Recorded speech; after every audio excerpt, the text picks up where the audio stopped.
서울의 한 아파트 단지. 그곳에는 50대 중년 여성 지영이 살고 있었다.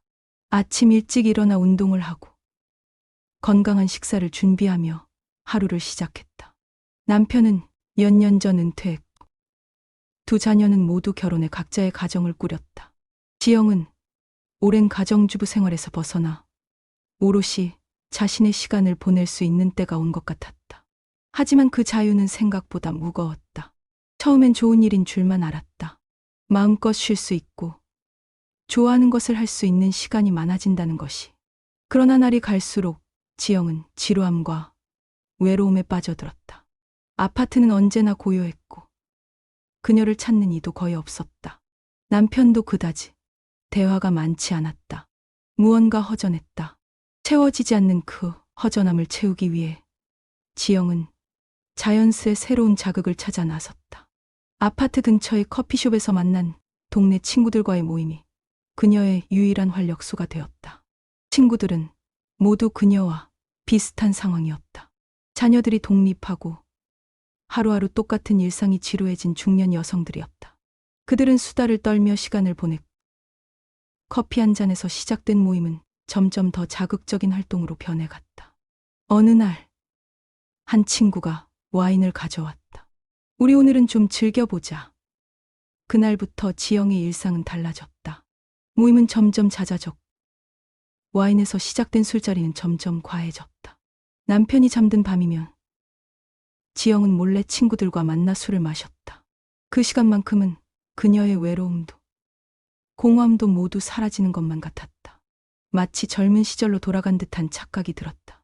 술과 함께 찾은 쾌락은 순간적인 해방감을 주었지만 그만큼의 후회도 남겼다. 아침이면 머리가 아프고 전날의 기억은 흐릿했다. 하지만 지영은 그 순간을 견딜 수 없었다.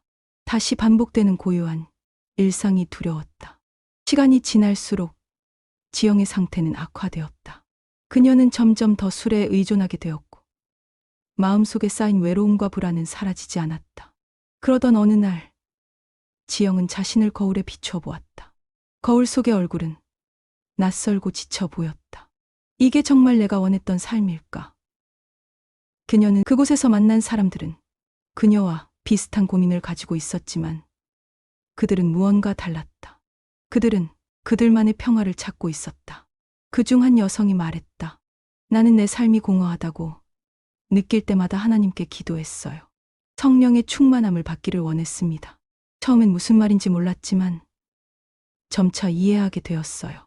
내가 원하는 것은 순간의 즐거움이 아니라 진정한 평화와 사랑이었죠.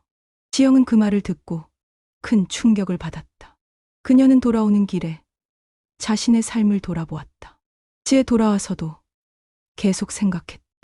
그동안 자신이 추구한 것이 과연 무엇이었는지, 왜 그렇게 무의미한 일들로 자신의 삶을 채우려 했는지 말이다.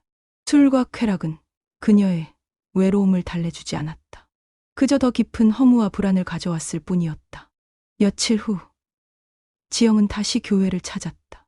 그녀는 성경을 읽기 시작했고 다른 사람들과 이야기를 나누며 새로운 깨달음을 얻었다. 그녀는 더 이상 아데미의 영, 즉 자기만족과 쾌락을 좇는 삶에서 벗어나기로 결심했다. 대신 성령의 충만함을 받아 진정으로 의미 있는 삶을 살기로 마음먹었다. 그리고 이제는 주변 사람들에게 사랑을 전하며 그들의 필요를 채워주기로 다짐했다. 시간이 지나면서 지영의 삶은 조금씩 달라지기 시작했다. 이제는 매일 아침 기도로 하루를 시작했고 지역 봉사 활동에 참여하며 다른 사람들을 돕기 시작했다. 그녀의 얼굴에는 평화로운 미소가 돌아왔다. 지영은 더 이상 순간의 즐거움에 의지하지 않았다. 그녀는 진정한 삶의 의미를 찾았고 그 안에서 깊은 기쁨과 평화를 느꼈다. 그리고 어느 날 지영은 자신에게 이렇게 말했다. 나는 이제 더 이상 방황하지 않아. 나의 삶은 성령으로 충만하고 그 안에서 진정한 평화와 사랑을 느낄 수 있어. 그렇게 그녀는 자신을 위한 위대한 선택을 했고 그 선택은 그녀의 삶을 완전히 변화시켰다.